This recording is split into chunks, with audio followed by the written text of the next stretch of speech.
Seguindo seu conselho, comecei a investir no exterior. Já tenho $50 mil em ETFs americanos. Vale a pena uma empresa offshore? Bem-vindos a mais um episódio do nosso Papo de Herdeira. Meu nome é Giovana Naia, eu sou advogada especialista em planejamento patrimonial e sucessório e tô aqui pra gente bater o nosso papo de toda semana, onde eu tiro dúvidas legítimas de herdeiros legítimos como você. Primeiro, parabéns por você já ter começado a investir no exterior, pelo que eu vi sua foto tão jovem. Isso não é comum e é importante a gente começar o quanto antes. O arrependimento de todo investidor é não ter começado antes. No seu caso, com esse valor que você possui, ainda não faz sentido uma estrutura de uma empresa offshore. Eu vou te explicar o porquê. Quando a gente pensa em planejamento sucessório, inclusive quando a gente pensa em planejamento sucessório internacional, nós precisamos considerar dois aspectos: o aspecto tributário e o aspecto processual. O tributário é o tal do imposto de herança, seja aqui ou nos Estados Unidos, já que você investe em ETFs americanos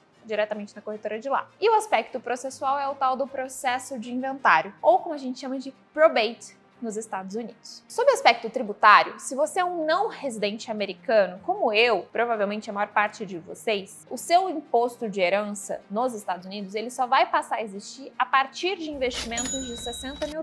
No seu caso, você ainda está isento, você não tem que se preocupar com essa tributação. A partir desse montante de $60 mil, é algo a se atentar. Giovana, é verdade que a tributação é de 40%? Não! Uma das fake news sobre planejamento sucessório que nós temos nas redes sociais. Quando a gente fala do tal do estate tax, que é o imposto de herança americano, a alíquota não é de 40%. Ela é progressiva, de 18% até 40%. Então, se é o seu caso, por exemplo, você possui $65 mil investidos, você não vai ter o seu patrimônio consumido a 40% de imposto de herança. Você estará ainda na alíquota de 18% a partir daqueles 60%. Então, não é algo tão desesperador. Naturalmente é algo a se preocupar, mas é algo que você precisa se preocupar com calma. No seu caso, você não precisa se preocupar com o aspecto tributário ainda, porque você está abaixo desse valor, portanto, você está isento do tal do estate tax. No entanto, você precisa se preocupar com o aspecto processual. E isso quase ninguém te fala. Ou se te fala, diz que a solução é a tal da empresa offshore. Mas a verdade é que uma estrutura de uma empresa offshore, ela tem um custo que ainda não faz sentido para o seu patrimônio. A gente vai estar falando ali das estruturas mais baratas a partir de $2 mil por ano.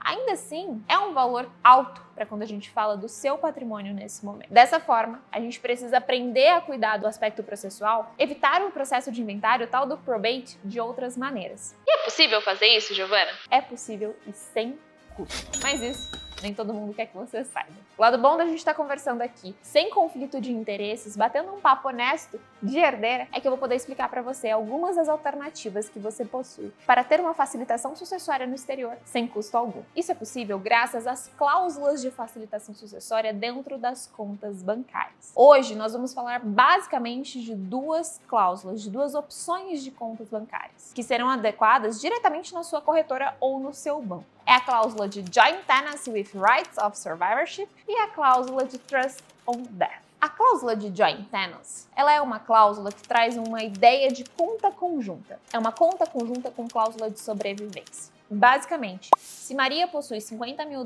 numa corretora americana e essa conta está em joint tenancy com João, esse dinheiro, esses $50 mil que estão lá fora, são dos dois. E no falecimento de um, o outro tem automaticamente toda a propriedade. No falecimento de outro, o um tem toda a propriedade. É uma copropriedade dentro daquela conta bancária. Então, eu não tenho que falar de processo de inventário no falecimento de um deles. Haja vista que eu já tenho a definição de facilitação sucessória naquele falecimento. Aqui no Brasil, o mais próximo que a gente tem disso seria uma conta conjunta, mas não é a mesma coisa. Porque aqui no Brasil, se João e Maria possuem uma conta conjunta, subentende-se que 50% é dela e 50% é dele. Quando que com uma cláusula de joint tenancy no exterior, subentende-se que os dois são donos de 100% daquele montante. A outra alternativa é a cláusula de Transfer on Death. A cláusula de Transfer on Death tem um mecanismo muito parecido com o da Previdência aqui no Brasil. Você é titular daquela conta, dono daquela conta, e você deixa indicados beneficiários, de maneira que, se no seu falecimento, automaticamente esses beneficiários terão acesso àquela conta. O mais interessante dessa conta, que no dia a dia a gente chama de TOD, é que você não precisa comunicar os beneficiários da existência dessa conta e do direito que eles possuem. De maneira que você pode mudar. De repente, você coloca a sua esposa ou seu marido E num eventual divórcio ou algo nesse sentido, você pode retirar aquele beneficiário e indicar uma outra pessoa. Quando a gente fala das cláusulas de joint tenancy, aquela pessoa sabe, ela já ela não será. Então, às vezes, não faz tanto sentido para a gente utilizar de uma, a gente acaba utilizando de outra. Essas cláusulas que você acopla diretamente na conta bancária, sem qualquer estrutura externa, elas são gratuitas. Então, você pode sim entrar em contato com a sua corretora, com o seu banco, com o seu advisor e fazer essa solicitação. Você vai ter cuidado do seu planejamento sucessório, desenhando uma facilitação sucessória sem nenhum custo e evitando o tal do probate nos Estados Unidos. Ou seja, você não precisa de uma empresa offshore nesse momento. Com o aumentar do seu patrimônio, e hoje nós entendemos o valor mínimo de $150 mil como um valor viável para a estruturação de uma empresa offshore, vai fazer todo sentido. A empresa offshore ela vai cuidar do aspecto tributário, porque você superou a faixa de isenção americana, e vai cuidar do aspecto processual, além das inúmeras outras vantagens que a gente possui. Potencial eficiência econômica e tributária de imposto de renda, acesso a portfólios de uma maneira diferenciada,